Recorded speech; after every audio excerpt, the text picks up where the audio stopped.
नमस्कार, माली समाचार हिंदी में आपका स्वागत है। मैं दिनेश माली। बीआरएस कांग्रेस की जंग में भारतीय जनता पार्टी को मौन लाभार्थियों से उम्मीद। जाने चुनावी रणनीति। तेलंगाना का विधानसभा चुनाव नए तरह का समीकरण गढ़ते दिख रहा है। चुनाव पूर्व सर्वेक्षणों में सत्तारूढ़ भारतीय राष्ट्र समिति बीआरएस और कांग्रेस के बीच कड़ी टक्कर दिखाई दे रही है।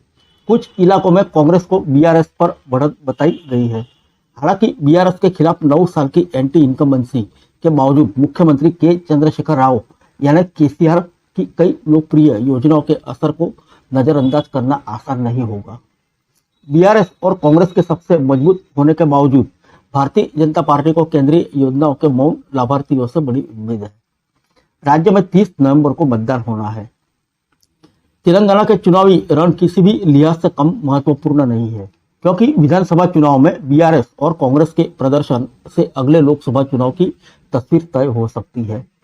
वैसे तो तेलंगाना में पिछले 2 चुनाव से कांग्रेस ही यहाँ मुख्य विपक्ष की भूमिका में है, लेकिन पिछले कई साल से भाजपा ही सड़कों पर विपक्ष की सक्रिय भूमिका निभाते नजर आती है।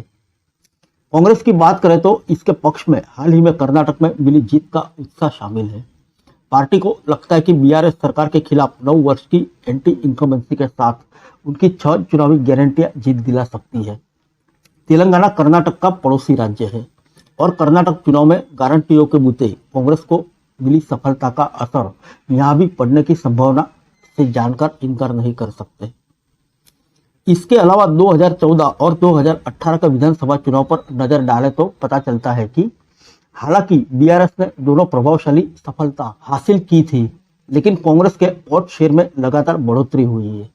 इसके अलावा कांग्रेस तेलंगाना राज्य बनाने का श्रेय का भी दावा करती है। अपने जमीनी संगठन के बूते कांग्रेस को लगता है कि वह वोटरों तक यह बात सफलतापूर्वक पहुंचा सकता है।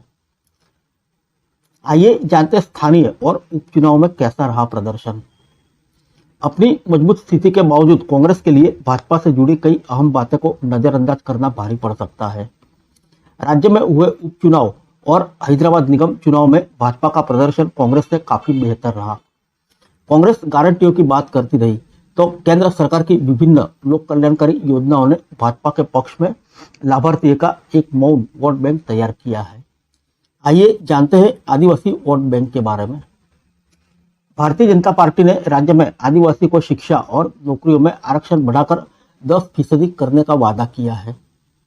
राज्य सरकार के अनुमानित आंकड़ों के हिसाब से प्रदेश में 2011 की जनगणना के आधार पर अनुसूचित जनजातियों की संख्या 9% से ज्यादा है। वहीं प्रधानमंत्री नरेंद्र मोदी मुगुल में आदिवासियों की देवी के नाम पर देश का पहला केंद्रीय आदिवासी विश्वविद्यालय खोलने की भी घोषणा कर चुके हैं। इन सबके बीच पार्टी देश में पहली बार आदिवासी महिला को राष्ट्रपति बनाने का मुद्दा भी जनता के बीच ले जा रही है। तेलंगाना में शहरी मतदाताओं पर क्यों है सबकी निगाह है, आइए जानते हैं। यह सच है कि भारतीय जनता पार्टी का 2018 में प्रदर्शन 2014 से काफी खराब रहा, लेकिन बाद में उपचुनाव के साथ साथ हैदराबाद नगर निगम चुनाव में उनके अप्रत्याशित बढ़त दिखाकर अपनी स्थिति बदलने का संकेत दिया। स्थानीय चुनाव में 150 सीटों में सत्ताधारी बीआरएस को 56 सीटें मिली, जबकि बीजेपी ने अपने दम पर 48 सीटें लाकर भाग्यनगर का भाग्य बदलने की बात करने लगी। भारतीय जनता पार्टी की शहरी वोट बैंक पर नजर है। यही वजह है कि केंद्रीय गृह मंत्री अमित शाह हाल ही में पार्टी नेताओं और कार्यकर्ताओं से कह चुके कि शहरी सीटों और खासकर हैदराबाद पर पूरा फोकस रखें। हैदराबाद शहरी क्षेत्र और खासकर पश्चिमी हिस्से में वोटरों की संख्या तेजी से बढ़ने को भाजपा अपने लिए फायदेमंद मान रही है।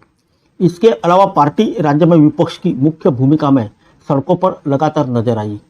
इसलिए चुनावी सर्वेक्षण में कांग्रेस को बढ़ते दिखने के बावजूद भारतीय जनता पार्टी को पूरी तरह से खारिज करना जल्दबाजी हो सकती है। ऊपर से हैदराबाद समेत प्रदेश के बड़े बड़े हिस्से में असदुद्दीन ओवैसी की पार्टी के साथ खड़े रहने से भी कांग्रेस को ज्यादा डर है। फिर मिलेंगे अगले बुलेटिन में अन्य किसी खबर के साथ। तब तक के लिए इजाजत दीजिए। नमस्कार।